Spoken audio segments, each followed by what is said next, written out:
ওম বিশ্বকৰ্মাই নমঃ। বিশ্বকৰ্মা বাবাই আমাক সকলোকে ভালে কুশলে ৰাখি তাৰে কামনা কৰিলোঁ। আৰু লগতে মোৰ ফালৰ পৰা আপোনালোক সকলোকে বিশ্বকৰ্মা পূজাৰ বহুত বহুত শুভেচ্ছা জ্ঞাপন কৰিলোঁ। আজি বিশ্বকৰ্মা পূজা, আজি মই পিউক অফিচলৈ লগত লৈ গ'লোঁ আৰু তাই শুই গ'ল।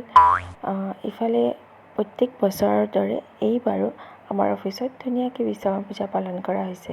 আৰু দেখিছেনে ইমান ধুনীয়াকৈ সজাই তুলিছে। অফিচত সোমোৱাৰ লগে লগে দেখিলোঁ অফিচৰ ছোৱালীবিলাক বহুত ধুনীয়াকৈ সাজি কাচি আহিছে আৰু ৰীল বনোৱাত ব্যস্ত। কিন্তু মই যোগদান কৰিব পৰা নাই, কাৰণ পিউৱে মোক কৈছে মা তুমি নাযাবা। সৌভাগ্যক্ৰমত এইবাৰ মই যজ্ঞ আৰু আৰতি দুটাতে ভাগ ল'ব পাৰিলোঁ। যাৰ বাবে মনটো বৰ ভাল লাগিছে। প্ৰত্যেক বছৰে কি হয়, মই অফিচত আহোঁতে বহুত দেৰি হৈ যায়, যাৰ বাবে মই এইবোৰত অংশগ্ৰহণ কৰিব নোৱাৰোঁ। আৰু আমিবোৰ পূজা বুলিলেই পাগল, তাতে আৰু কিবা এটাত অংশগ্ৰহণ কৰিব পাৰিলে মনটো কিমান এটা ভাল লাগি যায়, নহয়নে?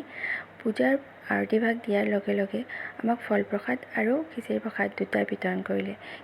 খিচিৰিখিনি বৰ সোৱাদ হৈছিলে আৰু পূজাৰ খিচিৰি সোৱাদটো হ'বই, নহয়নে? খিচিৰি কাৰ কাৰ ফেভৰেট এবাৰ কমেণ্টত জনাবচোন। লগতে ভিডিঅ'টো কেনেকুৱা পালে এটা কমেণ্ট কৰি জনাব, আৰু যদি ভাল লাগিছে এটা লাইক কৰি দিব। চ' আজিলৈ আহিছোঁ, বাই বাই।